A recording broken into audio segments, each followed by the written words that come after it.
Horror कहानियां थी। काला जादू।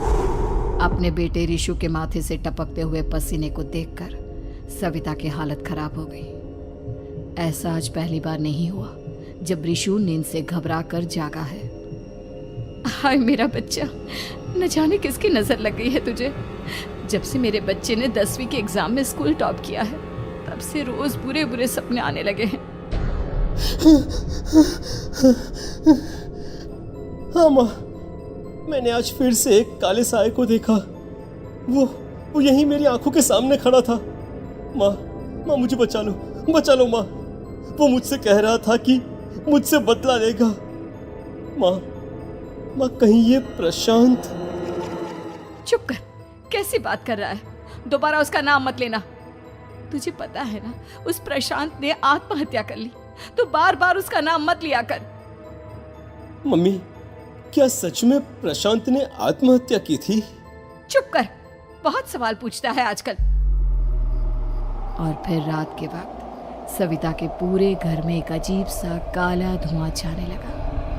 गहरी नींद में सोई सविता की जैसे ही आंख खुली उसका दम घुटने लगा। वो दौड़कर रिशु के रूम की तरफ गई जहां उसके दरवाजे पर घूमती एक काली परछाई देख वो बुरी तरह से घबरा गई। कौन है वहाँ? कौन है? सामने आओ। ये मैं हूँ, तुम्हारी काली करतूत।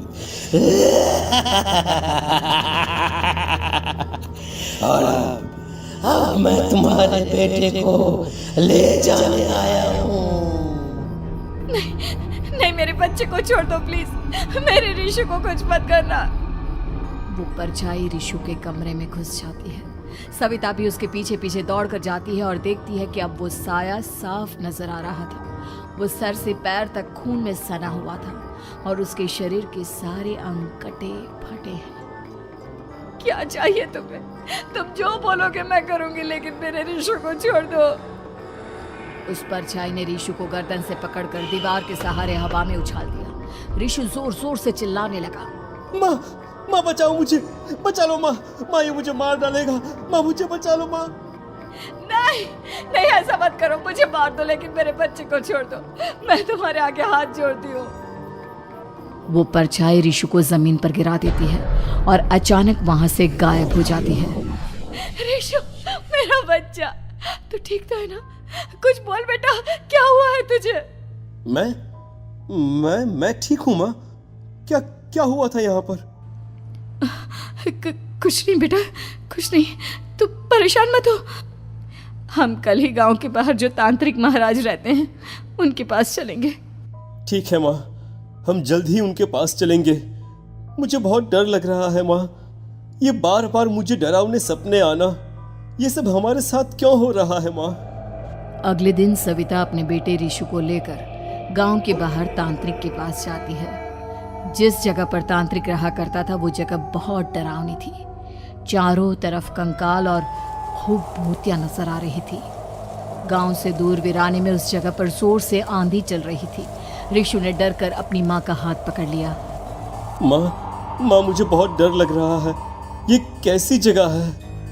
देख बेटा, हमारे साथ जो कुछ भी हो रहा है उसका इलाज सिर्फ और सिर्फ ये तांत्रिक महाराज ही बता सकते हैं।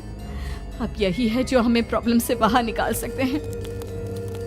जैसे ही सविता और रिशु तांत्रिक की झोपड़ी के अंदर पहुंचे, वहां का नजारा देखकर उनकी आंखें फटी की फटी रह गई। तांत्रिक की झोपड़ी के अंदर कई सारे लोग अपनी गर्दन घुमा घुमा कर जोर जोर से चीख रहे थे।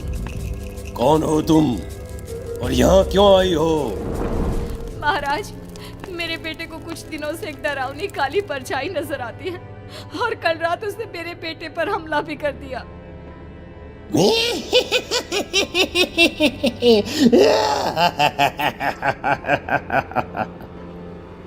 मम्मी हमें यहाँ से चलना चाहिए। ये जगह मुझे ठीक नहीं लगती। नहीं बेटा, ऐसा नहीं कहते। रुक जाओ, 2 मिनट के लिए रुक जाओ। क्या कहा? काली परछाई? तुम्हारे बेटे पर किसी काली परछाई ने हमला किया? हाँ महाराज, वो कह रही थी कि वो मेरे बेटे को कुछ कर देगी। कोई उपाय बताइए महाराज, मेरे बेटे के साथ कुछ गलत नहीं होना